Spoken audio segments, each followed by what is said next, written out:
Hey. What's up, everybody out there? Thank you so much for coming in. Everyone out there in here, everywhere. This is CallMeNakomi World, and thank you so much for coming back. I am CallMeNakomi, of course, the host, proprietor, and this, chill person that comes out and talks to you guys about entertainment and sports, whatever's going on in the world. There's a lot going on in the world, but right now, today, we're going to be talking about A Night of the Seven Kingdoms, episode 2, season 1. And of course, I have my brother from the same mama, JueJams, coming through, and we're going to talk about it, man. Say hi, Jew. What's going on with you, bro? Hey, everything is love. Everything is love. So glad to be here. So glad to be taking this journey with you, Fee. Been loving everything you've been doing all these years, and this is gonna be awesome. Entering the season 2, it's a little unpredictable out there in these streets in Atlanta, but we'll see. Winter is coming, baby. Winter is coming. Winter has arrived. Like season 6. Winter's here. Dad always said it was coming. Dad always said it was coming. Dad always said it was coming, yo. Dad always said it was coming, man. What's going on with you, Maurice? What's going on with you, man? Thanks for coming through. Thanks for coming through. Anyway, like I was going to say, of course, it's always about Game of Thrones life. We talk about it all day through the group chat, through our sibling group chat. It's all about it. And Night of the Seven Kingdoms, I really, really enjoy it because I really don't know what to expect from episode to episode.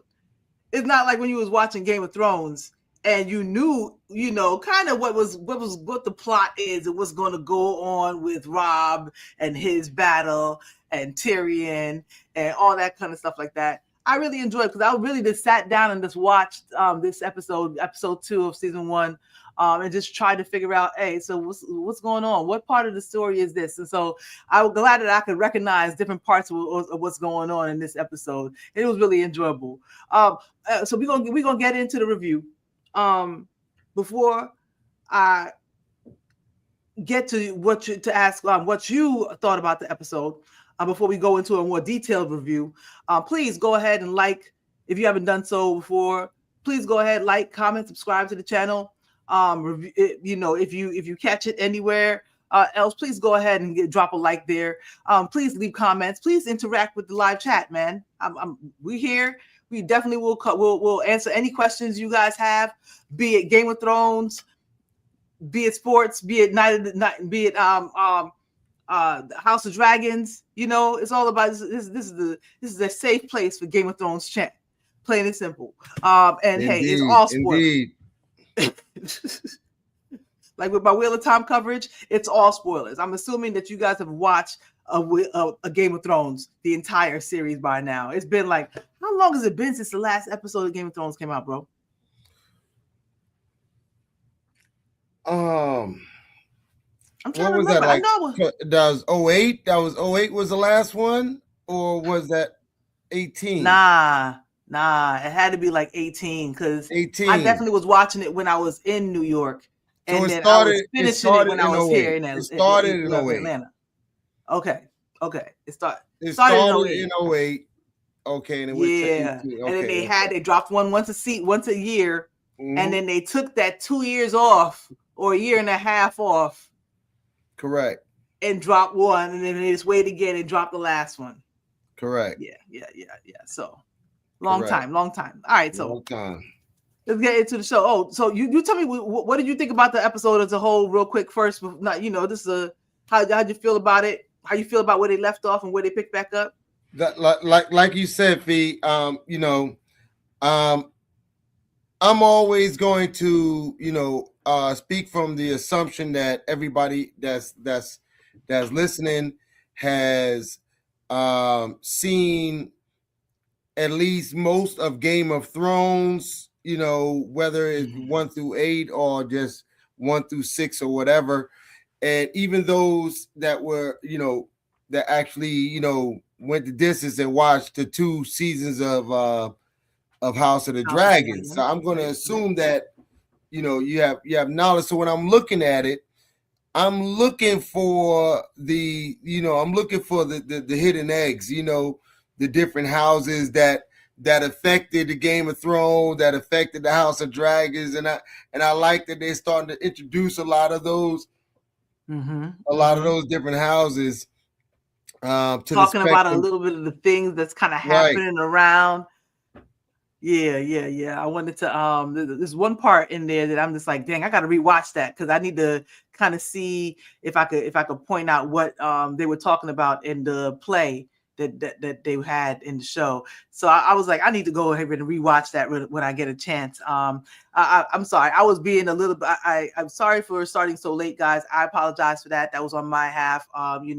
Getting set up completely for the show, completing my notes because the show comes on at 10 o'clock. So I'm trying to just absorb as much as I can before I just like, all right, I got to get out on and do this. Listen. Speaking from the realm of a fan, of a true fan, we appreciate your due diligence.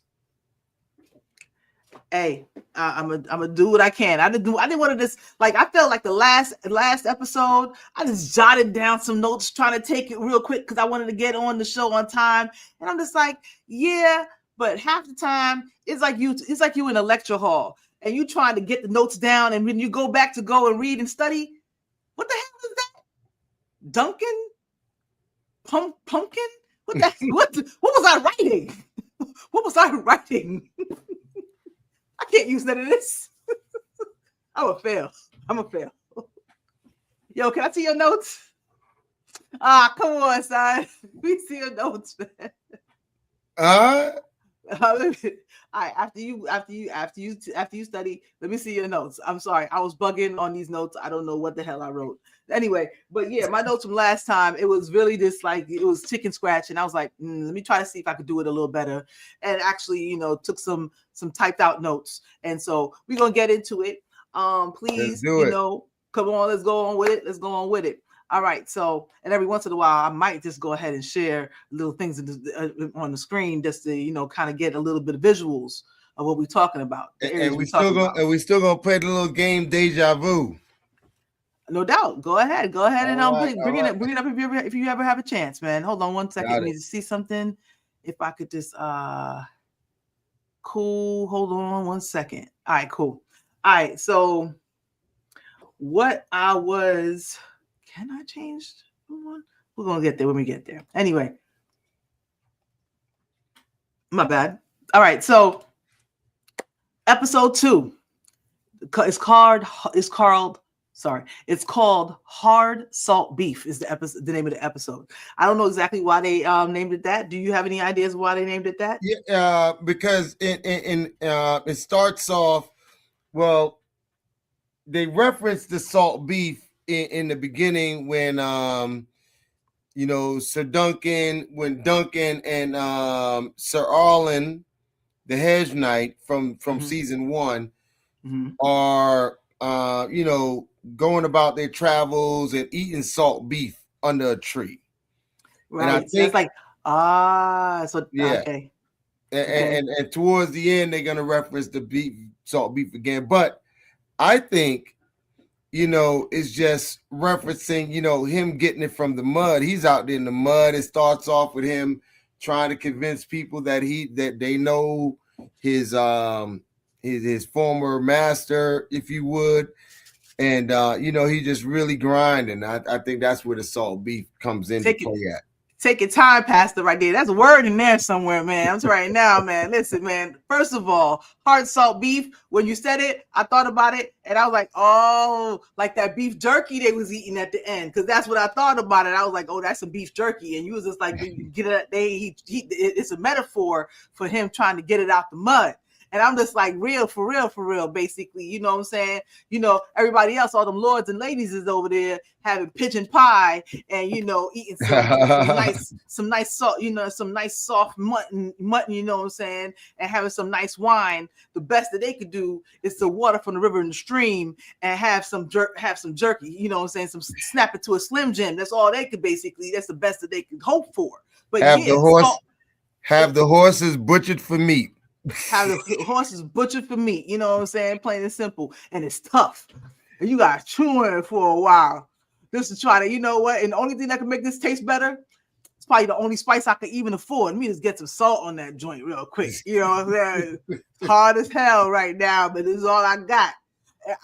I feel that right there, and that's exactly a perfect metaphor for Sir Duncan the Tall. Him and his master was getting it from the mud for the whole entire time, and so the whole entire show pretty much starts off with Sir Duncan telling basically the tales of Sir Duncan, you know what I'm saying, as he was, you know what I mean, he was, you know, he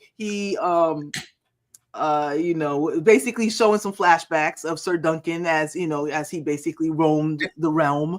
It was a good night. And I want to say too that I really appreciate the fact that they did that, because I was just talking to somebody about the series today, and we was talking about how I felt that they went a little fast into the story, you know, and I thought they should have spent a little bit more time on, you know, the hedge knight, you know, the time he spent with Dunk. You know? I think you and I were even touched on that a little bit in the last episode that we covered. I think we mentioned that. You know, that they did some flashbacks, and we was just like, dang, it would have been nice if they would have started off the first episode basically just covering, you know, Sir Arlen for a while, and then basically at the end of the episode he dies. But they basically started off with him being dead, and so it's nice. I do appreciate the fact that he always has these flashbacks, and it serves two parts. Like it serves two parts because it's telling the story of Sir Duncan, of Sir Arlen, but while it's telling the story, it's also bringing back fond memories of Sir Arlen to Duncan, because pretty much he was his father, you know, for a good amount of his life. So obviously he's always going to be thinking back on the man who made him the man that he is. So, you know, to have those flashbacks happening during the show, I feel it. It would have been nice if we would have got the download in the beginning. But off topic, really quick. Did them depicting Sir Arlen out there naked, did that not remind you of Blue from Old School? He can't, yo. You my boy Blue. You my boy Blue. Hey, I'm glad you mentioned it, and I didn't. But I was planning on this tiptoeing over it real quick. He was winding outside. That's all I gotta say. He was winding outside, and he had no problem. He was I'm like, yo, that dude looked just like my boy. You my boy Blue. Getting loose in the morning, you know what I'm saying? He got loose in the morning. And I'm so glad. I'm so glad. It was like the way they just did the whole thing was like, at first I was like, yo, where are they going with this? Just the life and times of Sir Arlen Pennytree. Sir Arlen Pennytree. Pippin home. My man was Robin Hood, man. He was serving the rich and giving to the poor. It's simple. He was laying hands and helping the poor. Plain and simple. Sir Pennytree is a national treasure somewhere out in the realm. Wow. It's simple. But they were wilding. They was wilding. It was basically so he was a good night. With basically, you have a voiceover of Sir Duncan telling someone, maybe just talking to himself, giving him his own monologue, just telling about Sir Arlen Pennytree and saying that he was a good knight with a peaceful nature, and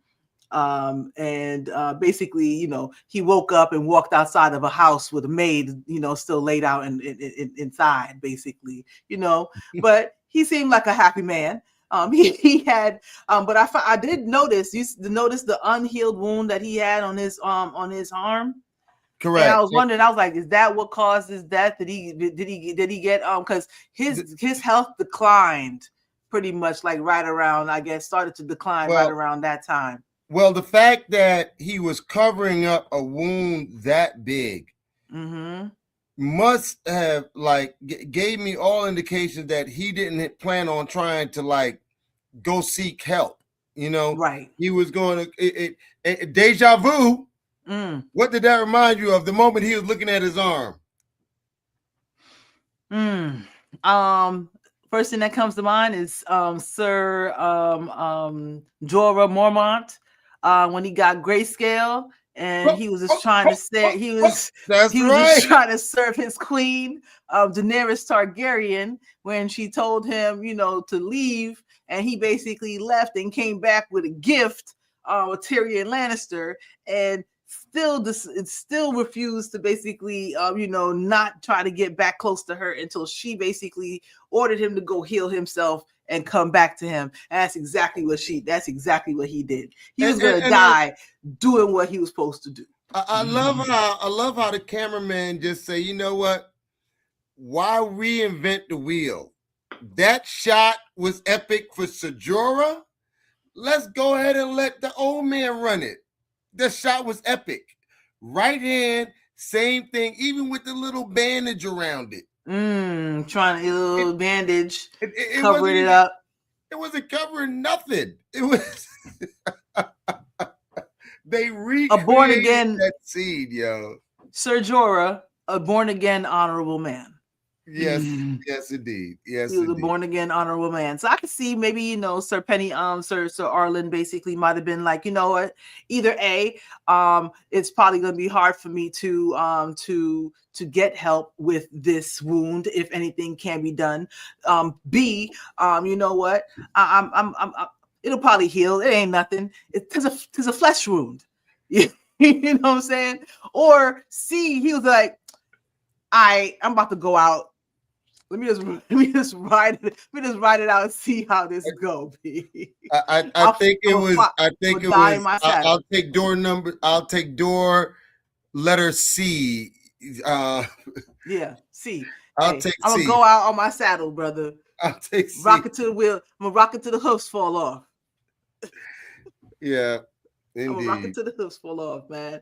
So yeah, I was just like, okay, he probably died from some type of infection that was in his arm, which he kind of hid, obviously, you know, they probably they wore sleeves and all that kind of stuff. So he probably hid it under his cloak or under his sleeves or whatever.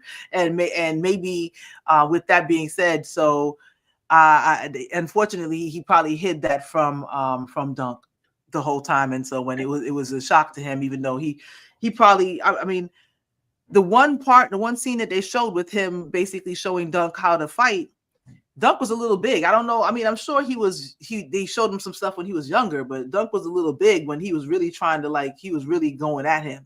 You know what I mean? So I'm just like, I wonder if he started teaching him late or if he was teaching him young on how to be a knight. I just wonder how, when he started with his lessons. I would have to think right away because like I said before, basically Sir Arlen was already knighted. Okay, right. He was from House Pennytree, which I believe is over near the Westerlands or what have you, and he's probably rolling. I would have to imagine that he's rolling through Flea Bottom on his way somewhere, and he sees this. You know, the actor is 6'5" in real life, who plays Sir Dunk, but they say he's shy of 7 feet. And he say he was that age when Sir Arlen met him. I mean, he was that size when Sir Arlen met him. So I would have to think that he didn't get him for his wit. He got him for his size. So I would think that he trained him right away. You know, he trained him right away. And I think that what they spent together, I mean, he was like 9 or something years, like that. It was about 8 years. Because he was about 9. What you said? I thought he was like maybe 9 when he picked him up in Flea Bottom or something like that. Correct. He was young. Like he was an orphan or whatever. And he was 16 when he died. So the show's supposed to start when he's 16. That's in the books. He's 16 years old when Arlen dies. Correct. I would at least have given him 19. I knew he wasn't old, 16. But I mean, I don't know. I'm just thinking to myself, maybe it's just a casted actor. And another thing too, right? When Egg meets him, Egg is about 8 to 10 years old at the time as well. Right. So they spent, so he's 16, Egg is 10, let's say 10, you know, they spent 10 years together. They grew up together. Sir Duncan the Tall was just big. He wasn't old by no form, and he wasn't that bright. I can see that. He wasn't that bright because he was young. I can see that, but at the same time, shit, back in those days, I mean, you need to really also place this in medieval times where Sir Arlen, he was 60. Personally, that was kind of old for their lifespan So. back in those days. Yes. By the time you were 16, you was either married or you was basically fighting in somebody's army. You know what I'm saying? So actually 16 is the ripe old age. He was way older than Sir Barristan the Brave, I'll tell you that. Tell you right now. All right. Plain and simple, man. Yeah, man. So he would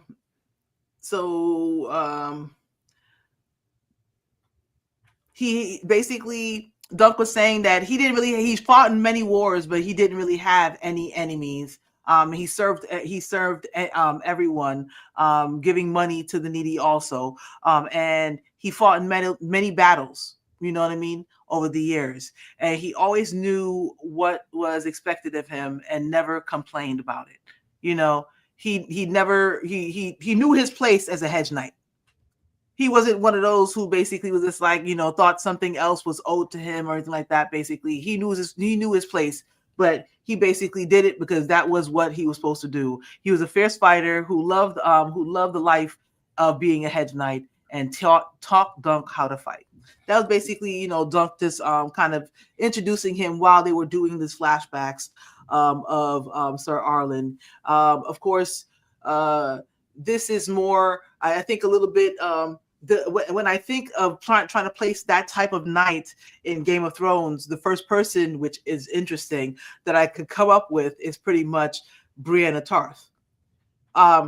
Came from a house, but has no real, she's, I guess, the heir to a house, but at the same time wasn't really a knight, but she did the honorable things, and so I guess you could say Podrick is her Duncan the Tall. You know what I mean? But basically just an honorable person who just served different houses, made his oaths, and just tried to keep the peace and serve people wherever they could. You know what I mean? So then anything else to speak about with Sir Arlen that you noticed or during his flashbacks before I go to the next scene? No. That was pretty much, Sir Arlen, Yeah. And one thing I would point out is that how all these battles that he did, I would think was probably before he even met Duncan, because they only reference him to Duncan being around for one type of battle, and I think that was in like Lannisport or something like that. But but yeah, so he was on the second stage of his life, so I think he really did want to knight Dunk. If he didn't, he probably would have. He would have. He wouldn't. I mean, don't be wrong. He was passing down the knowledge. He knew he was on the end. Indeed. Exactly. No. He was basically it makes exactly like you said. He was passing on the knowledge. He was passing on the values, and it would make no sense to do all that unless you sooner or later were planning on passing this, granting him a knighthood also. I mean, basically, it would make sense that a guy who would see a big kid like that would be like, okay, either you raise him up right, or he's going to be the worst man on this whole block. He's gonna be a problem. He's gonna be a problem. You walking through Flea Bottom and you see a kid who said that he 8 years old, he looking you in the eye. Crazy. Someone needs to teach you right before you start being a problem around. Before you hurt somebody, my guy. Before you hurt somebody that brings you up right, bro. I'm telling you. Basically, So when they come into the show, and they start off with Dunk, and he's speaking basically to different men around the camp, at Ashford Meadow. Sorry, my Ashford Meadow. Right. He's speaking to men of different houses, telling them of Sir Petitree's services to their houses, to get someone to vouch for him in the tourney. He spoke to House Florent. I don't remember. I don't think I've ever heard of that house before. Mm-hmm. Hold on, Feet. Yo, really quick, just to make sure everybody know why he's talking to them. Basically, because he's a hedge knight, and he's coming to Ashford, where is in the Reach, so it's around kind of up more uppity people. It's supposed to be more pristine. And so they won't just let anybody just come and say, "Oh, I'm a knight," and they put them on the list or put them in the competition. So they told him if he can get somebody to vouch for him, they'll let him participate. And now, so they told him that in episode 1. So now episode 2, it starts out with him beating the pavement, trying to get it out the mud, so to speak. Try to find somebody to vouch for him. Go ahead, Felicia. What you said? You good. I was just basically trying to find a map of Westeros. There you go. So nice. The red area right there is what's called the Reach. It's right above Dorne, and basically it's the second largest kingdom in the of the 7 kingdoms, or you could call it 6 kingdoms if you're basically going by the end of Game of Thrones. It's second biggest after the North, because now Sansa is the queen in the North. So basically, this is the Reach, and it has basically 2 of the richest houses in Westeros, which is House Lannister and also House Tyrell. And also it's in the South, which is why the people in the Reach tend to be more well off, because they're able to grow crops and farm and do all the things that a lot of other regions are not able to do because of the climate. Exactly. And because they are pretty much the breadbasket of Westeros, they are also able to garner the largest armies because they're basically the richest. And Tyrell, I was reading in the wiki, and it basically was saying that how Lannister was more rich than Tyrell until the mines went dry, and then they wasted all the rest of their money on the War of 5 Kings. So that's how Tyrell became the richest one, the richest in the kingdom. Anyway, so yes. So funny enough, the third house that he speaks to, the second house he spoke to was House Hayford. He lost his own, and actually, House Hayford, when Arlen was serving House Hayford, he actually lost his own nephew in the battle. It was the Battle of the Red Grass, and he actually lost his own nephew, and that house still didn't even remember him, that he served for them. So they really just don't even, it's like, don't even care. They're just like, yeah, I don't remember him. The last house that he spoke to was the House Tyrell, and he said he told the man he spoke to that So spoke to Sir Pennytree, that hedge knight. Basically he told himself that lord who's standing right in front of Dunk. He told him, you told Sir Pennytree that a hedge knight was the bridge between lords and common folk, and he was like, still don't know. He still didn't remember him. It was brutal, man. It was brutal. Nobody remembers Lord Arlen Pennytree. So Egg basically asked Dunk if he wasn't a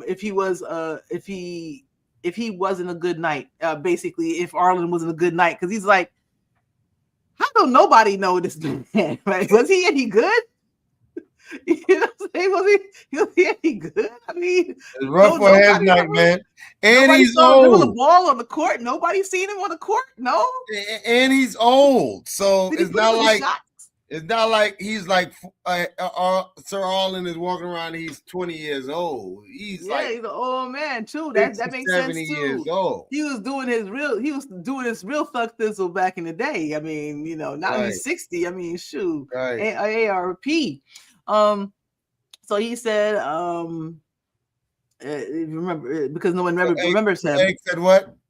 Basically, Egg asked if he was he a good night because nobody remembers him, and but won't leave Dunk's side. He is having to retire. Hold on. Sorry. So yeah. So basically, he, you know, Egg asks, you know, nobody remembers him. You know what I mean? And so he's just like, you know what, you can go if you want to go. Dunk is like, no, you can go if you want to go.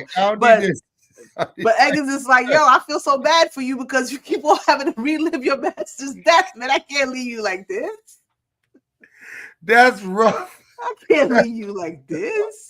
Yeah, that's real, man. You like it, look, man. You gotta get everybody. You tell me if he wasn't he was trash. You tell me if he you gotta trash. keep telling everybody how your master died. Died, son. You have to do this all day. I can't leave you. On top of it, to have people tell you they don't even know who that brother is. Dude, it is. This is rough. You having a rough day, bro. You having a rough day. I can't leave you like this. Holy moly, guacamole. Yeah. Matter of fact, Egg said, yeah, I would think half of them wasn't even listening to you, bro.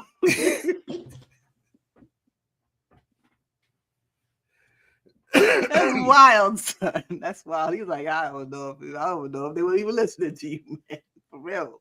So when he asked what he thought he should do, Egg was just like, fuck them. Just basically go and join that shit. I mean, what they gonna do? Right. Yo, listen. Exit, listen, man. These dudes are really like hollow figures. They walk around with their sigils, and they like, remember Ned Stark said it a long time ago that these knights walk around here like they don't really did something, and most of them ain't never even seen battle. Never even seen battle. You know, so you remember in House of the Dragon, they had like 9 people out there that were knights that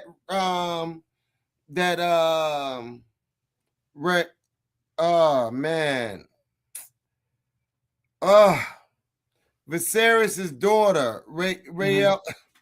Oh my goodness, Rhaenyra, part that Rhaena had to pick from as a child, and she was like, "Yo, how many none of y'all seen battle?" And I take that Christian Cole? Only Christian Cole? Only Christian Cole? And y'all talking shit about him?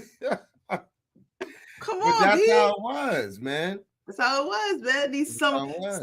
These children of summer. Yeah, man. Children of summer, man. Children of summer. You know. Yeah. So Egg was like, yo, don't believe half of these dudes. Just roll out there. You the realist. He said, yo. He said, out here in the woods where the trees leak. He said, yo. He said, yo, if I were you, I'd go out there and ride out there and shoot the fair one with Lord Tyrell. I mean, go ahead and do your thing. The fair one. Go shoot the fair one with shoot the fade, baby. Shoot the fade. You know, he said, and I apologize for the vulgarness, but he said, go turn his asshole into a lance hole. I said, yo. Massive. No. Gangster. That's a mic drop. Coming from a 10-year-old. 10-year-old. We just gonna say he's 10. He been around. Again. He's been around some people who's been around some things. Yeah, I'm confirmed that he's 10. You know, but that sounds about right. I mean, that sounds about right. Indeed. You know, he's 10. Indeed. He's making a nuisance of himself unless he finds somebody to basically be a minder, and he don't need no babysitter no more. He needs to start learning how to be a man. You know what I'm saying? So I get it. He 10 days there. All right, go ahead out there and find you somebody you can be a squad. Because see, that was the issue. The issue was, you know, Baylor Breakspear. Mm-hmm. He's the heir. Mm-hmm. He's the hand of the king. He's well liked, and he's a very good fighter. You know, that's where he got the name Breakspear. Right. His oldest son is Valar, right? Right. His brother is Magar. Magar has 4 sons as well. Right. But so the problem is his oldest son, Daron, he's the drunk. Daron the drunk. That's the one you see in episode 1 that got his head down. He took Egg. He's supposed to, because Magar sent Egg to go be his squire, be his oldest brother's squire while he does a list. But he don't want to do lists. He just want to drink and chill out. He don't want no parts of it. Aaron, he don't want no parts of it. His next, yeah. Hey, if you look there, I don't know if you can see it. I don't know if you can see it, how close you can see it. That's the family tree. Correct. So yeah, so basically, Daron, you know, he basically had several children, but Baelor is the oldest, and Makor is I don't know how old he is in the line, basically, but he's another brother, and yeah, Makor has 4 children. Looks like it. Makar has 4 children. Is it Makar who has 4 children? Yes, because he's the one. Yeah, Baelor's son is Valar. Okay, yeah. Okay, yeah. Okay, so, but basically is, you know, he's like, he knows all of these guys, and he knows how many fake knights there are walking around. He's like, man, forget all these dudes. Go out there and just go fight. You'll see how good you are. The first person you see, son. Hit the biggest dude you see. Hit the biggest dude you see, bro. Let's go ahead and do that. So anyway, so basically, Dunk's like, yo, chill. You know, Dunk's like, you know, chill. He's like, you wildin', bro. He's like, chill, son, you wildin'. Somebody will remember him. Sooner or later, I'm gonna find somebody who's gonna remember him, okay? So then the Horns Hounds and the Targaryens, who we were just talking about, are coming. Egg decides to go back to the camp and looks out at, you know, for Aegon sees who's coming in and decides to go back to the camp and look out for thieves. And Dunk's like, yeah, go ahead and do that. You know what I'm saying? That's a good idea. Well, that was primarily because he heard the horns. Because he heard the horns. So he's like, yo, I got to, them dudes is here. My brothers are here. I got other places to be. Let me go ahead and make myself get up out of here. Let me make myself inconspicuous right quick. So he's gone and Dunk is like, yeah, that's a good idea, you know. And he's just like, but don't, he told him, but don't rob him. So he's basically telling Egg, hey, don't go and rob me, bro. I'm gonna hunt you down with dogs. He's like, yo, you ain't got no dogs. Yo, got no dogs. I got no dogs, bro. And stop talking tough. Stop talking tough. And DMX, he gives a DMX bark. Plain and simple. I like their exchanges, man. Their exchanges be funny because X is like, bro, you think I don't know? You think I hope you wash your clothes, bro? So they've done several interviews. They said these guys are getting along really well on set, so I think it's going to be pretty nice, man. I'm really excited. I hope they keep the same kids, the same guys throughout the whole entire thing. I mean, I hope they don't do no big jump in age and stuff like that. Let that kid grow a little bit, basically, and become the kid that they we're gonna watch and show, and it makes sense to have that same chemistry, you know. But yeah. So anyway, then he gets in place to watch the royal entrance. Basically, they ride into the village. It's a representative of Lord Ashford comes out to welcome Baelor Targaryen, the heir of the throne and hand of the king, and his brother Makar. Basically, So they come in, they get off their horses, and they go inside. As Dunk basically gapes at the party and tries to find an opening, it looks like he's starting to think of himself like maybe they can vouch for me, because he kind of starts doing kind of like a double dutch, like maybe I should go in, maybe I should go in. You know what I'm saying? So he's like, so the kid's brave. He gets the idea in his mind, and this is like, I'm gonna go for Dolo. You know what I'm saying? I mean, scared money don't make money. I feel it. I completely feel it. He's just like, hey man, this is the time. You only get one shot. Don't miss your chance to blow.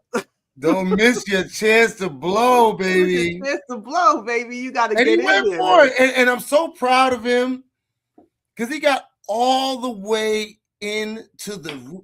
Yo, to get that far, you got to remember, this is a castle. That part. It's this a castle. Was on the street. Exactly. I'm getting there.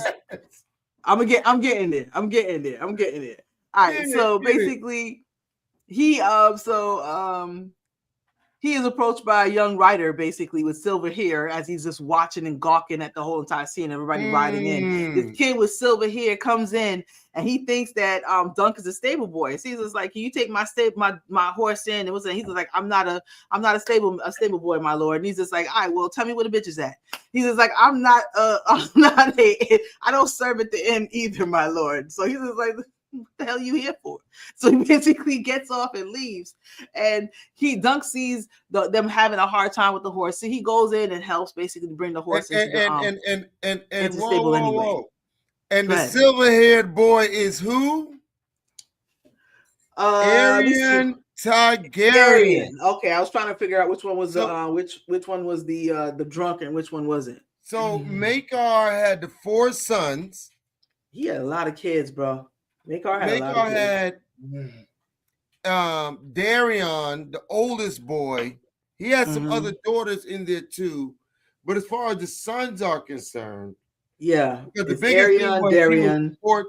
Maekar was the 4th son, and Egg was the 4th son. That's the biggest thing. So Darion was the oldest, and then Aerion was the second, and he was this big. Like it's seated. I think Aerion was the oldest, but either way, keep going. I'm not on the chart. It's saying that Aerion was the oldest, but I don't know. I'll have to look at it later. But go ahead. Either way, Aerion and Darion are the two oldest sons of Maekar. Well, they might have put it over there because he ended up marrying one of the offsprings over there. True, exactly. That might have been why. But exactly, they still wilding. But they compared him close to Joffrey in a sense, in that he was an asshole. He seemed like an asshole when he pulled up. That's why he was greeting him that way. And Dunk meets him, and their meeting is significant for what's probably going to happen later. Exactly. That is a significant person who just walked into who's significant to the plot of this season. So. Basically,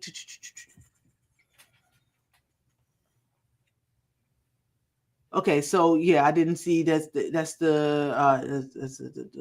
Gabe's at the party. He thinks stable boy. I didn't remember which one that came in basically, but he leaves the horse. And when it gets spooked by basically all the people around, Duncan basically ends up taking the horse into the stable, where he is approached by 2 knights of the King's Guard. The first one is Sir Crackhole. Sir Crackhole. He is of House Crackhole.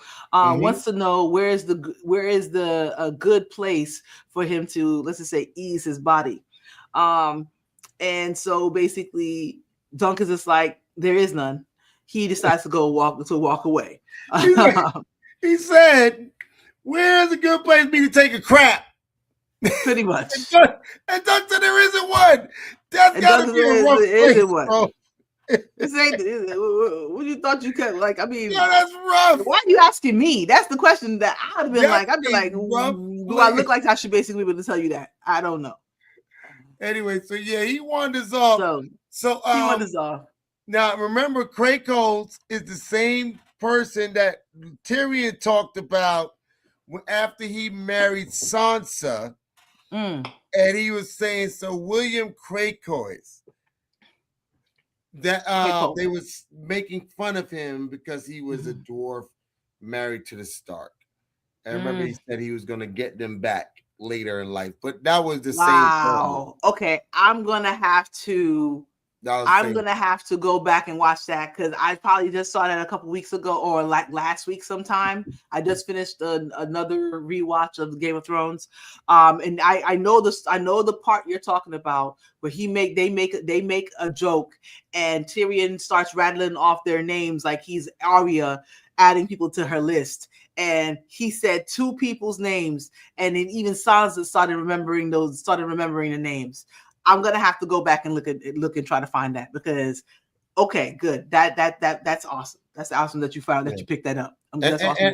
And I love the fact of how they're showing the King's Guard now, where their whole armor and cloak is all white.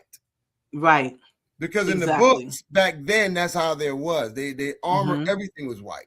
Exactly, they're all white. So they basically kind of went back to a traditional view.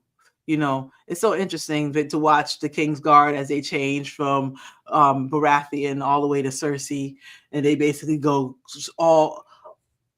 complete Republic, Star Wars Republic. Looking like stormtroopers. They look crazy, son. By the time they get there, I'm just like, Cersei, what are you doing, girl? What are you doing?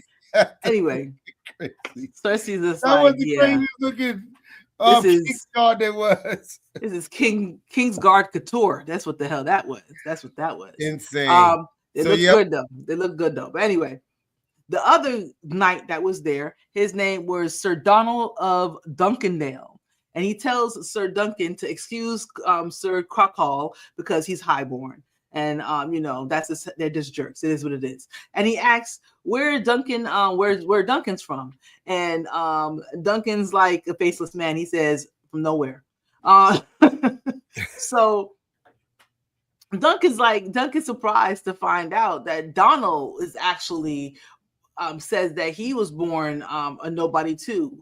Basically, he says his family was crabbers, or at least that's what it sounded like. He said, right. That's what it seemed like in the beginning too. It seemed like it sounded. That's what he said. It's like he sounded like it. Family was crabbers. Yep. Family was crabbers. You know what I'm saying? So, anyway, deja vu.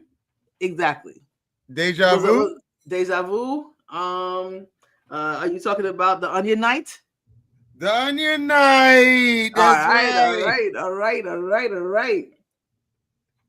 Ding, ding, ding, ding, ding. Continue. Yes.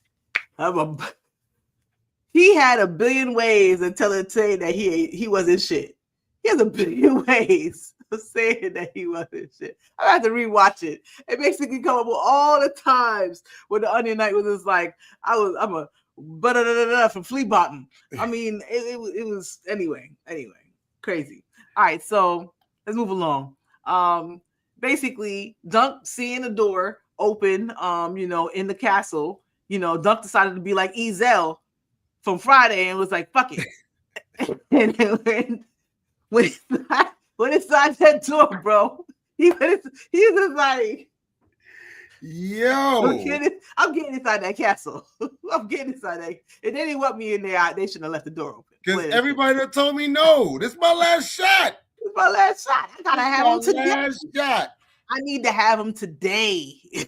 Indeed. So he goes in and follows the serving woman through the tunnels, some long tunnels upstairs and all kinds of stuff like that. Basically, it ends out outside of a meeting chamber, and he decides to stay and listen to a meeting where Maekor and Baelor are coming in, and they're being greeted by Lord Ashford. And Lord Ashford kind of mentioned something a little bit about a river, maybe a river is flooding or something like that. And so he, I think it was Maekor who makes a comment about, that's probably the only reason why Father sends us to this to these circuses or something like that, basically. And I'm just like, yeah, why did the king send them to this, right? Mm-hmm. This story happens 90 years before, you know, the series, the infamous series Game of Thrones, but it also happened 78 years, I believe, after House of the Dragon. So after all of the dragons are firmly gone, the King Darion, you know, because of the Blackfire Rebellion, people are starting to question the power of the Targaryens. So they're sending their representatives, their heirs and their children out to assert their dominance physically, man to man, basically. You know, their best knights, they're sending them out to these different tournaments to represent House Targaryen, which ultimately it also leaves an impression on Egg as well later on. That makes a lot of sense. I think we spoke about that a little bit before, you and I, just in this our own conversations.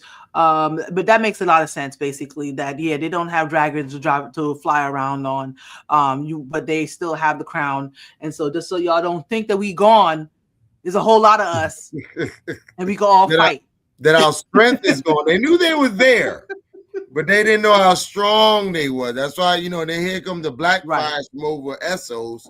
Right. You know, y'all gonna try. Y'all gonna try us. Matter of fact, no, the first Blackfire, he was there. He was there in Westeros. Yep. But those 5 Blackfire rebellions really haunted the Targaryens. Right. So Maegor is mad that the father sent them there, and also that his princes, it seems like he has several of them that's just walking around. His princes, the princes are missing. And Baelor tells his brother that he should not have made one of them join the lists, basically. So he's forcing one of them to join the list, and I believe that's a drunk. I can't remember. That's the drunk. I can't remember if that was Arion or Darion. Arion. Okay, so Arion, basically, Maegor's oldest son, doesn't want no parts of it, and so he went ghost. And it took, but he had to take Egg. He had to take Egg because Maegor insisted that Egg learn the ropes and squire for Darion. Right. So Darion right now is in his cup. Oh no, Darion is the other one. Egg, Arion is the one. Is Arion the one that Egg was supposed to be squiring for? No. Egg was the squire for the oldest son, which is Darion, the drunk. Okay. And that's how for him, but he climbed his cup. That's how Dunk ended up meeting them at that tavern, because Darion leaves. He doesn't want to list, but he had to take Egg with him. So he shaved Egg's head so nobody wouldn't recognize the Targaryen blonde while he's out in the streets, drinking his life away. Exactly. And Egg is just like, can somebody take care of me? Basically. So while exactly. So while Dunk is waiting outside trying to listen in a little bit, a young noble girl passes by him and tells him to stay quiet. That's the Lord of Ashford's daughter. I figure as much, but they didn't introduce her yet, so I didn't know exactly, what to call her. She was there when they all came off the horses when the Targaryens first came in. Oh, okay. So the princes are. She tells Dunk that the princes are missing and they might be dead, and says wars have started for less, but then insults Dunk and runs off. And Dunk is like, "What the hell's going? What the hell? What?" He's like, "Yo, these nobles is crazy, bro." It's basically how Dunk's head is just like, "What's going on?" But anyway, she runs off. And then just then, Dunk is noticed off in the corner by Maegor, and he's basically just decided to say, "Hey, I'm gonna be brave and do what I gotta do." So he reports that he reports that Lord Dondarrion won't vouch for him or any of the other knights and lords, but he does remember the prince. So he gets some guts up. He gets some guts up. He seriously. He goes to the prince and is just like, but I do remember you, you know, and he asked him if he remembers Lord Pennytree. And it turns out that he does actually remember Lord Pennytree, and he actually, you know, he fought with him on several occasions. Yeah, you know, Baylor's a stand-up dude because he was just like he could have been like, wait a minute, kid, you bother me. Wait a minute. This guy, who is a hedge knight, not even a hedge knight, access allegedly the castle during an event. And makes it all the way up to the Sasha room and Malia. And he got all the way up to Sasha and Malia. Talk. Not even Sasha. He got all the way up. He got all the way up to Mike Pence. He got all the way up to the vice to the VP. He got all the way up to the VP. This is the heir to the Iron Throne. And the hand of the king. How did he make it so far? My dude is the VP. How exactly did he sneak up on the VP, bro? You 9 feet tall, bro. How you sneak up on the VP? You lucky for real, my dude. You lucky for real. That's all I gotta say. You lucky for real. That's the craziest thing in the world to me. Then he has the nerve to actually be like, who, me? Oh, yeah. Well, before that, they're actually having conversations about, like, in our day's time, national security. In our day's time, that's national security. They're having free conversations, and this dude has been sitting there listening to them for the past 5 minutes. Exactly. Hey, you there? Come on. Hey, who's that? You talking to me? Oh, my yeah. Let me my lord. Yeah, so I tried to nobody gonna vouch, but I've seen you before, you know what I'm saying, to the prince. And so he turns it turns out that he did know Arlen Pennytree, and he fought with him on several occasions and even jousted with him. It had an interesting back and forth a little bit where he was just like, yeah, you know, I beat him in 4 lances, and he was just like, I heard you beat him in 7. But I mean, but 4's good. 4's good. I mean, 4's very good. 4's great. 4's great. He's just like, yeah, I believe it was 4. You know what I'm saying? He's like, I believe you, your grace. You know what I'm saying? So I'm trying to figure out, was that I'm sure Baylor wouldn't have no reason to exaggerate, but I wonder if Pennytree exaggerated a little bit, put a little extra sauce. The answer to your question is, in front of the Targaryens, it doesn't even matter. Doesn't even matter. 4 is what it is. That's what I remember. I remember. You know what? My bad, your grace. My bad. You right. You right. That was 4. I was thinking about somebody else's. I was thinking about somebody else's 3. 4 works. That was 4. 4 works for me. Now in the book, they argued back and forth a little bit. And in the book, they argued back and forth a little bit about it, but it didn't last that long. But that one just cut to the chase. Right. They said, look, we're not about to be arguing back and forth with the heir to the Iron Throne. Not the heir. Not the heir. Go ahead. Not the heir. It's good. We good. So the prince decides to vouch for him, and they tried, and they even they enter Dunk into the list, basically. And the prince also tells Dunk not to pay any mind to his brother because his sons are missing. And Dunk says that he hopes that they're not found dead. And I'm just like, bro. That's just showing more examples of his naiveness or not knowing what to say. You are thick as a castle, bro. You are thick as a cat. I think they're gonna hammer that point home. I think he's gonna be like, like 4 steps above Hodor. Exactly. Thick as a castle, bro. yeah, 4 steps above Hodor. But it's all good. It's good. It's better to be lucky than good. It's better to be lucky than good. And Hodor was a giant as well. He had giant's blood in him as well. So there's that. Yep. There's that. Then the prince tells him that he can't fight under the petty tree sigil, so he has to get his own, basically. So correct. He goes out, so he leaves. He thanks them and he leaves. Dunk ends up going to go watch another play with that pretty young lady that he saw before. Tenzel. Too tall. Right, exactly. Egg is in the front row, basically enjoying the show. And after the show, Dunk goes to introduce himself.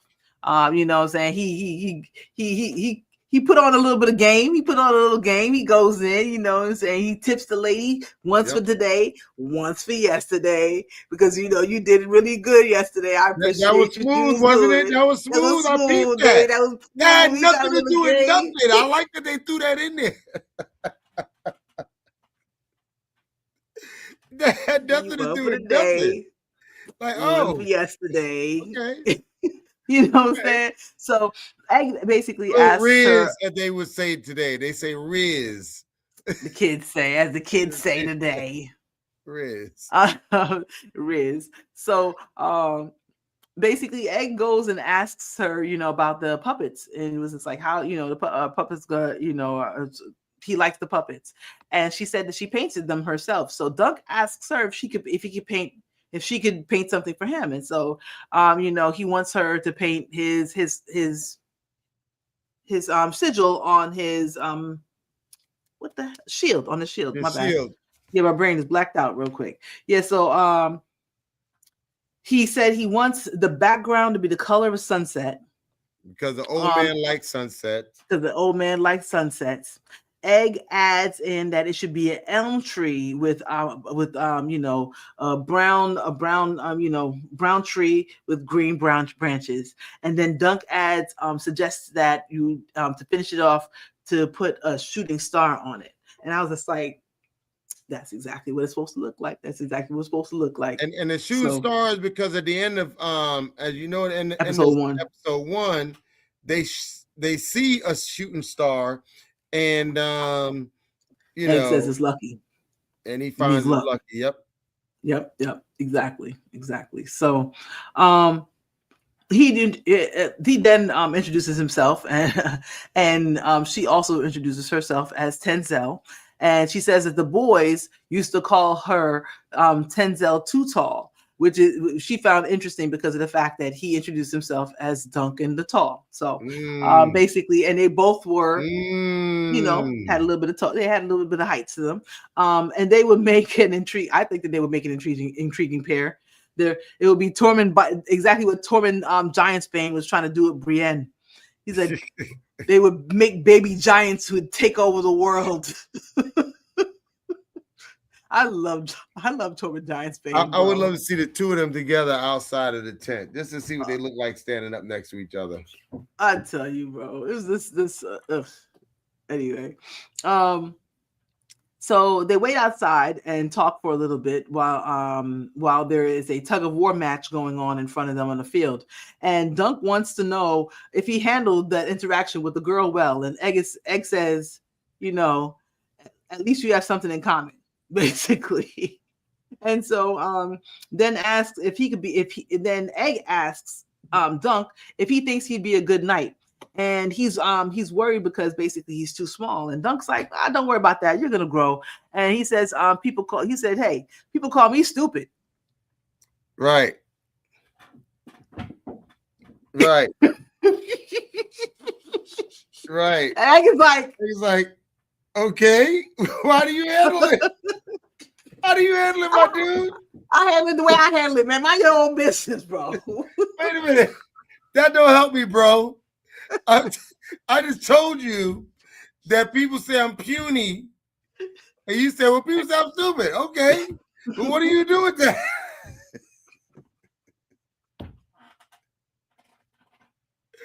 What do you do with that, my dude? Not a damn What thing. do you do with that? Whoop ass. I hear you. Whoop ass. That's what you do. Make it relate, baby. Make it relate. Make it relate. So, just then, Lord Baratheon sees Duncan and recruits him to take part in the next tug of war match. So Duncan comes in and he's the laughing he's the storm. The laughing storm. Yes. Laughing Storm. What was his name? I missed Lionel Baratheon, exactly. So he recruits Duncan to come in and take part in the next match with him in the tug of war. Duncan ends up being the anchor all the way at the back and Eggs all the way at the front because he's just like, I ain't missing no parts of this. You're gonna have to lock me up to get me out of this. Where I live for this. He's like a kid at NASCAR. This is why I'm out here, baby. I'm outside. I'm outside. Baby. I want to do everything as much as I can. I want to do everything. I want to ride all the rides. I want to ride all the rides. Yes. I love it. And so Lionel basically they start, and basically they start getting the lead, getting a little bit of the a little bit more of the rope, so they have the lead a little bit. Lionel decides to let go and go get himself a drink. Deja vu. Deja vu. What deja vu is that? Come on now. Let me think. Ragnar, the Fearless. They were doing a tug of war in Uhtred, son of Uhtred, the last kingdom. And Ragnar walked away, so they had to use the restroom.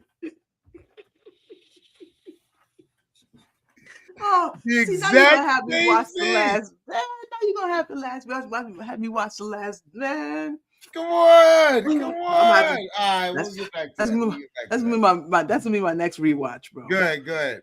I love that show. Uhtred, so the Uhtred.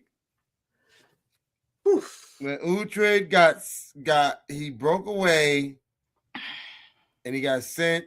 No, I think that's when he first got sent to Banfield, and he rejoined Ragnar, and they did a tug of war. Go ahead. I'm sorry. No. Great sidebar. Great callback. I completely forgot about that show. That needs to be my next rewatch because I love that. I love one of my favorites of all times. Oh my goodness.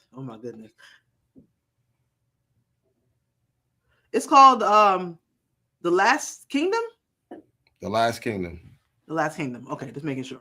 All right, cool. So anyway, Lionel decides to leave and go get himself a drink. And then basically he comes back. He's like Pat dunks on the ass. Like, good job, we got this. And so he goes back right in front of Egg. Right in back of Egg, and they pull it, and they basically and they win. Everybody's cheering. They get a little victory, like old school victory. Them jumping together, like we did it. Dunk, Egg, and Lionel just basically just like we did it.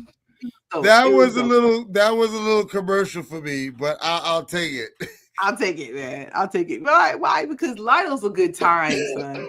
You want to hang out with Lionel. Lionel's a good. I think Lionel's going to be a very instrumental character in this series, yo. Oh, absolutely. This season is he's definitely going to be that dude. Definitely going to be that wild card. Indeed.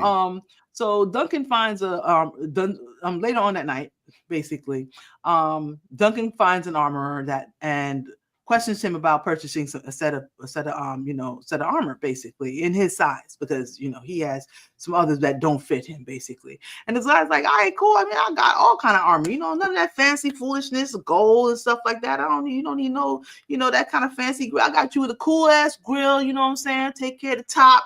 They ain't gonna worry about no impacts, you know what I'm saying? Really good. Right. And I'll give it to you for 800. And Dunk's like, well, I ain't got 800. I mean, I got some old armor that don't fit that you could just have, and you can use. It's good metal, you know what I'm saying? It's like, all right, cool. All right, give me that old armor, and I'll get you for $600. Dunk's like, I got $2.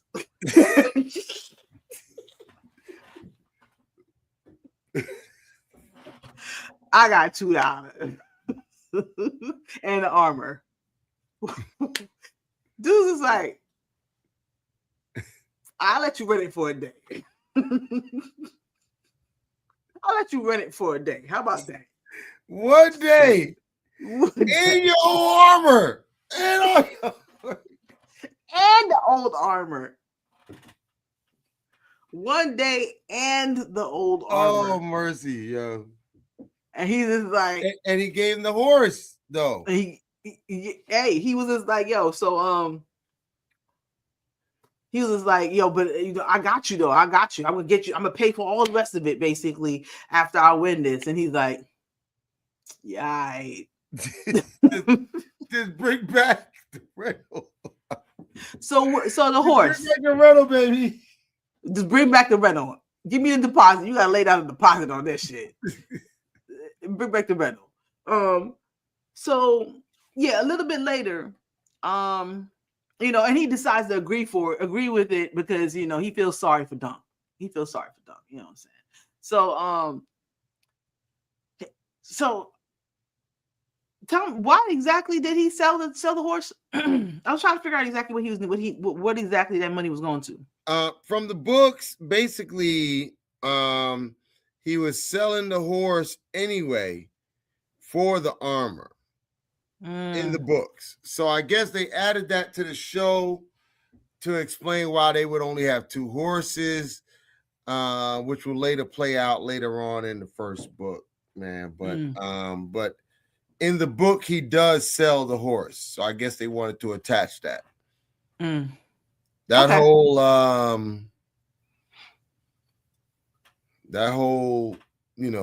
whatever, because I think it was like he made the armor for him and he gave him the 2 cents to hold the armor. And he said, if you don't come back, I'm going to sell it. So that's why he sold the horse to pay for it. Yeah. I got you. So, but he sells the horse, the white horse that Sir Arlen used to ride. Yeah. And but he plans on buying back the horse with his winnings tomorrow. So that's his plan. But anyway, so he speaks to Egg on about how his dreams could come true. If he could win the tournament and become a champion. He said that that might be he may be able to serve a great house after that. And basically maybe even House Targaryen. And Egg is just like, you think they hire Hedge knights, right? Hedge knights? You think they hire hedge knights? Yo, Egg been giving it to him raw the whole first no fault period. No Egg filter, ain't been playing with him. And if I'm Dunk, I'm like, yo, this guy is highborn, period. You know what I'm saying? Ain't nobody how don't you know? Like you are thick as a damn castle, bro. Yes. Well, that's got to be his only thing, is that he's just he's a little slow. He's smart, but he's a little slow. Elevator don't go all the way to the top. It don't go all the way to the top. Anyway. Duncan mentions Duncan was just like because he was like, you think we hire hedge knights? And Duncan was just like, well, I heard that Sir Donald said that he's the son of a crabber. And Egg was just like, his father owns half the crab ships in the whole country, in the continent. He said he owns half the crab fleets in Westeros. We do not hire hedge knights, man. Half the crab fleets in Westeros. In Westeros. That's not no ship. That's several ships. He owned half of them. Mm-hmm. He's a crab dude. That's Juicy Crab. That's that dude right there. We don't hire hedge knights. Crab of Westeros. I love it. It's simple, man. So what are you talking about? Egg is the man. I like how Egg be handling stuff, so far. exactly. And Tuck was like, what? Like, seriously? You serious? And he's like, Donald was probably like keeping, Donald honestly, Donald was probably like, yo, this does not kill this kid's dream. Yeah, you can do it too, kid. You can do it too. Just eat your vegetables and take your medicine, take your vitamins and say your prayers, and you gonna do it too, kid. You gonna do it too. So you'll get there. So anyway, I get the evening festivities basically started right around that time, and a big horn just blares, and everyone gathers at the jousting pit. So Duncan puts Egg on his shoulders because he was basically getting lost in the mob, that poor little short thing, and he puts him up on his shoulders and watches as the princes come to their rightful place on main stage, right in the middle. And Egg does a little gesture and bows his head when he sees the prince and the other heir to the throne. And Baelor's son, Prince Vaelor, rides in with some really nice, pretty cool looking black armor. You know what I'm saying? Mm-hmm. He stops basically. Typical Targaryen, basically, and that is the heir to the heir. So that is basically the line right there. That is the line of succession right there. So and the difference with him was like they starting to really show how not all Targaryens are platinum blonde. You got Valar, Breakspear, he's brownhead because their mother is Dornish. So every now and then you're not always going to get the platinum blonde. Go ahead. Exactly. So basically he comes in and Dunk sees him and is just like, I bet he's gonna win. Because so he's just like, who is that? And he's just like, that's Vaelor, like that's the king, the son. And so Dunk is just like, I bet he's gonna win. And Egg's like, I'll take that money.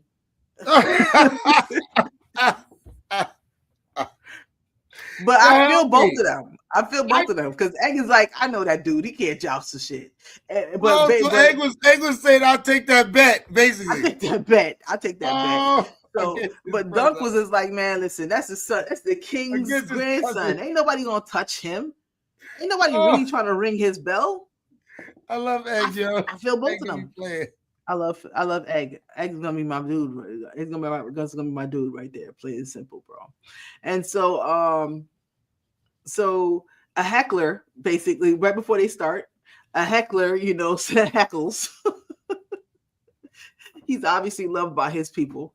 And then a horn blows, and 10 men just start to joust, just basically back and forth. That was crazy to me. I was like, wow.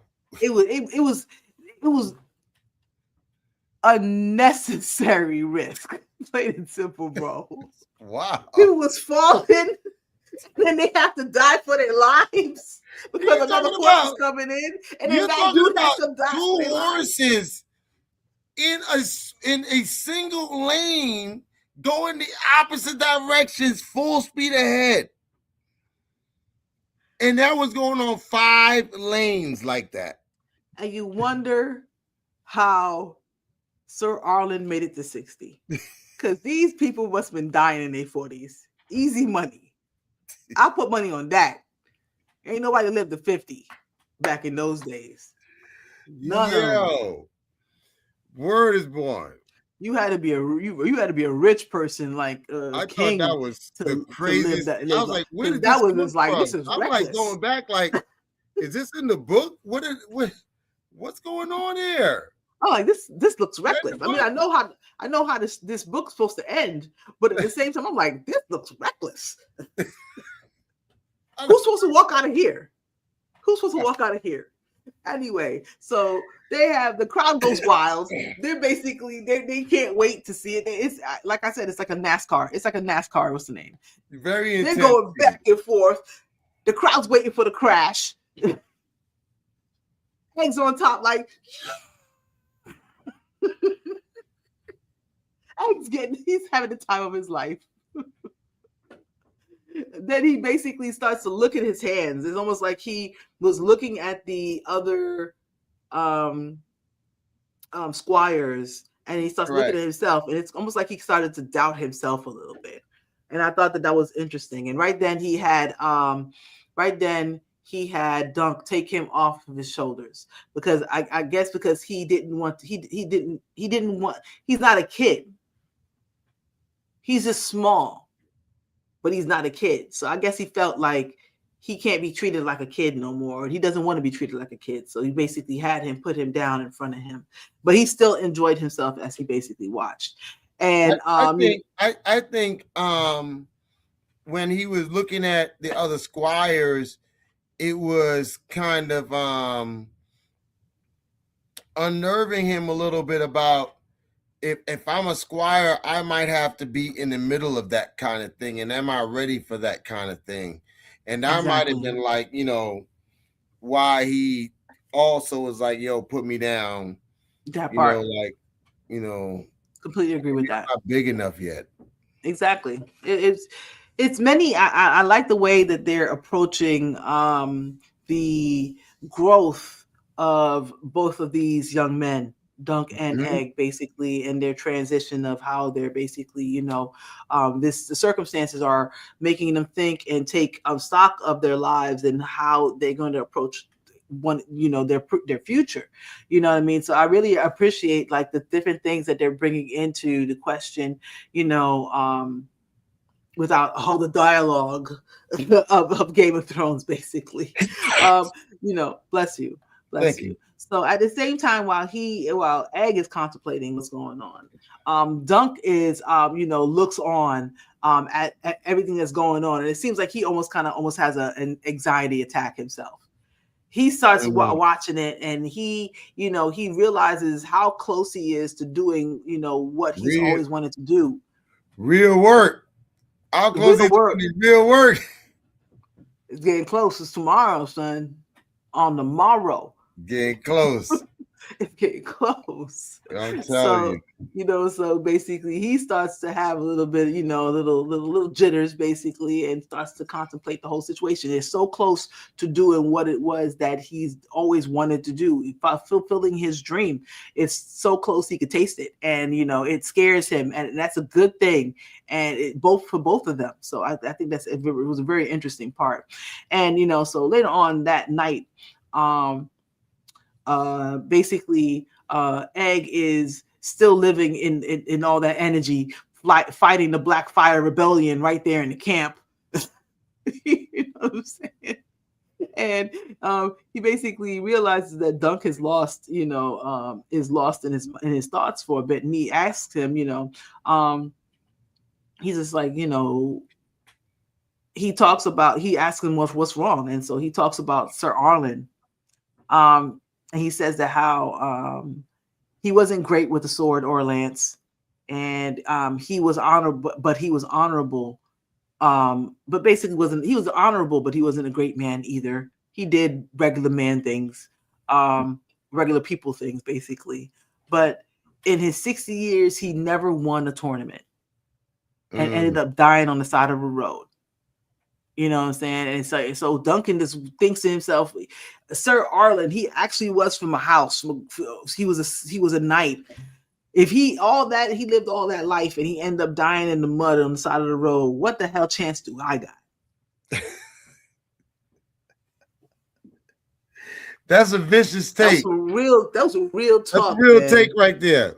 That was a real take right there, bro. I was just like, you know what? You right, my dude.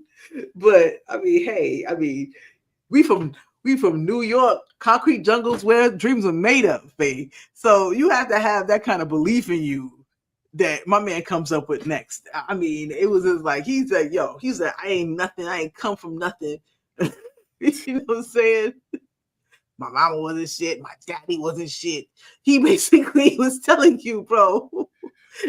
And Arlen was way better than me, and he still died without shit. And after all of that, he was like, "Look, Ain't nobody gonna remember him, but y'all gonna see him through me. Exactly. Like I that. love the way he put it. He said Sir Pettytree taught him how to be an honorable man.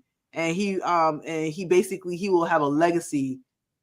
He will be and that Dunk will be his legacy and show them what his hand has wrought. I was just like, that was powerful. He was just like,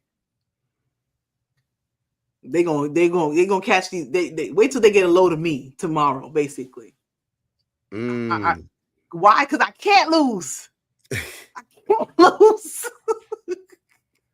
It's bigger than me, baby. Not thinking that I'm gonna win. I can't lose. It's bigger than me. It's bigger than me. It's simple. I love it. I'm doing it for my ancestors, bro. I'm doing it for everything I love, man. I need this to eat.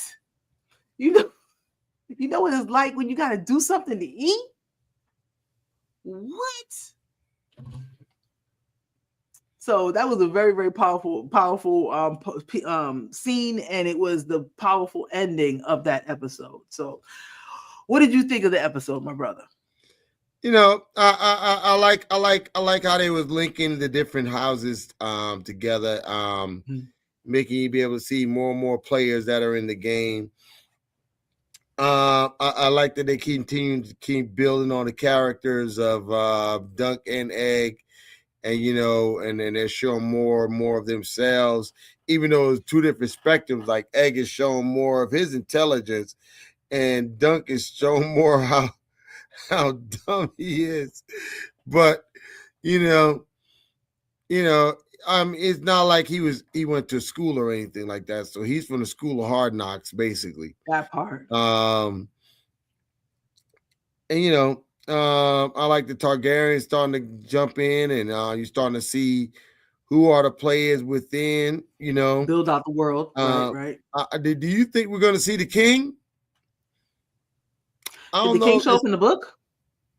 In these three things? In the first book, did the king show up? I don't think the king showed up in that. No, he doesn't.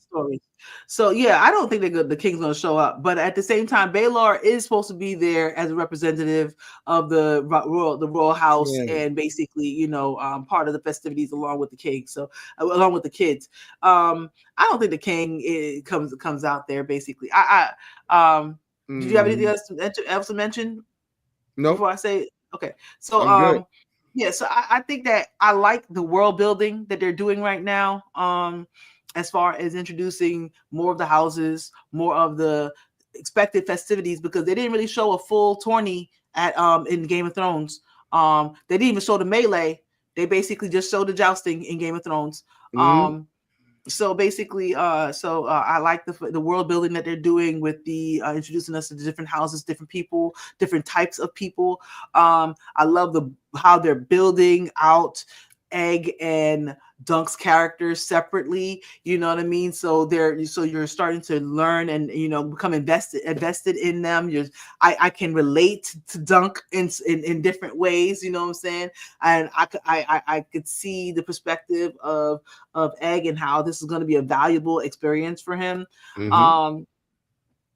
The action scenes are always great. I think that they handle, even though it's small cast, not a lot of people, it seems exciting, and I love it. It makes it feel in that nice little pocket between those two very, very dangerous times where people don't want war.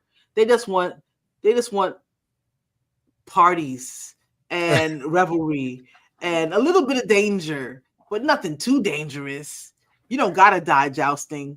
You know what I'm saying? Yeah, indeed. I think you're gonna see that too.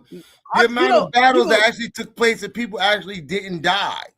Exactly. You know what I'm saying? People, you take wounds unless someone's trying to kill you, like the mountain. Like the mountain. Like the mountain, unless someone's trying to kill you. You know what I'm saying? You're supposed to be able to walk away from this. But why? Because it's the heirs of great houses that are taking part in this thing. You can't be killing people like that. It's entertainment. And in those days, we're not talking about the medieval times here.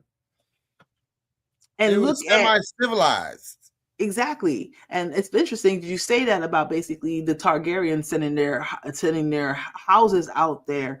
It's interesting that you're saying it's entertainment, and the other houses are sending their kids out there basically to kind of entertain the masses. It's so interesting when you really think of a kind of like, you know, the uses of sending those people out there. Keep them entertained and occupied. Also make them see how fine our, you know, clothes are, how well we eat, so they'll see that we're their betters. You know what I'm saying? And teach them how to treat us when we come into town. You know what I mean? So it's interesting, this the world building that's going on. And it's funny, by the end of this conversation that you and I just had, I realized something though. Dunk may not be smart, but he's cunning. Very. He's got cunning, and he's brave. brave. He has cunning. Yes. And he's brave. He's got, like you said, he got street smarts, man. Yep. No other kid would have said, you know what? They wouldn't want me to go in there unless they had that door open. Let me go ahead and open the door. I mean, if they wanted, it should be a guard out there. It should be a guard out there. I'm a knight. I'm gonna go up in there. I am a knight. I'm going in there. Plain and simple. So I thought it was a good episode. Good episode to bridge in between the third episode, which is usually when most series really start to get going. I give this episode a B plus. Huh? I give this episode a B plus. Absolutely give it a B plus. I mean, it wasn't like some great things that happened, but people were met, people were seen, Dunk got validated. You know, they Egg and Dunk now know it's real, it's happening, it's real. And it comes on tomorrow. He got some people in his back. He got some people who got his back, so he's not here alone no more. You know what I'm saying? But he don't know who he really got. But it's okay. He's treating them well. He's not treating them with disrespect, even though he told them, "I'm gonna hunt you down if you steal my shit." I feel it. So I give it a solid B plus. I'm not gonna OD and give it an A because it didn't have any type of real stuff. I mean, I know next I give it a B plus because I expect another step up for episode. Indeed. So let me cover. While I'm about to cover some of the live chats that were dropped in while we were on. Please go ahead, like, comment, subscribe if you haven't done so before. While I read some of these comments, my boy Reese, he said, "Sister Nakomi, what's up? What's up with you, my dude? What's up with you? I really appreciate you dropping in, man." Bobcat Driver said, "Good evening. Hope you both are keeping well. Thought this was a really strong follow-up, even better than the first episode, in my opinion." I definitely agree, Bobcat. Definitely. Indeed. Nakomi, what's going on? Search and Destroy. What's going on with you, man? Nakomi, what's good, homie? Just finished episode 2. Feel bad. Duncan lost his horse. Same here, bro. But hey, see what happens on tomorrow. He might actually win. He might actually win. Hit the numbers. He might hit the numbers and be able to come away with the horse and the armor. Come hard or go hard or go home. Go hard or go home, man. It's gonna be exciting. That's all I know. It's gonna be exciting, man. So yeah, I mean, hey, there might have been a reason why he had 3 horses. I mean, if he could ride the second best, go ahead and sell the Benz. It might not be a new Benz. It's a big eye Beamer. It's a buggy. It's a big eye Beamer. You know what I'm saying? It might not be the brand new, but it's a 400. You know what I'm saying? It's a 430 class. You know what I'm saying? It ain't the 5 or the 6, but it's a 430. I can get a little same off here, and I can bubble with my Camry. That's all I'm saying, man. The Camry gonna get me where I need to be. Indeed. So hopefully he gets his horse back. I really appreciate your comments, guys. Thank you so much, man. So any closing remarks, my boy, before we get off here? Hey, stay tuned for the ride, because this is going to be very, very interesting on how these guys, I think they're going to affect society as a whole. So Gotta love this series, love the show, love the commentary. Nakomi, yo, respect. Thank you very much. Thank you very much. Respect to you, my brother. Plain and simple. Always great to have conversation, especially when someone who is as knowledgeable and as obsessive as I am when it comes to jumping into the book series and the different series that we love, where we watch. Y'all better watch out if you decide to do a Wire rewatch. It's gonna be ill. It's gonna be ill, boy. Anyway. Ooh-wee. But yeah, yo, so I always enjoy the conversation with you, man. Great show, great episode. Looking forward to seeing it build, to see more from it. Thank you guys for coming through. Whoever watching out there, please go ahead, like, comment, subscribe if you haven't done so before. Please hit that notification bell so you can see when we actually do go live. And also, if you want to hit me up, you can hit me up, CallMeNakomi at gmail.com. Also, you can hit me up, or you can follow me, please, on Instagram at CallMeNakomi, and also CallMeNakomi with the #1 on Twitter, or Blue Sky, whichever one y'all decide to basically run around. So, but I really appreciate you for coming through. Thank you very much, JueJams. Thank you so much. I know it's late, but it's worth a rewatch tomorrow. You can rewatch this after you rewatch the show tomorrow. So go ahead, do that. And thank you so much for coming through, guys. Take care of yourself. Take care of yourself. Take care of one another. And may you always find water and shade. I'll let y'all. Love it.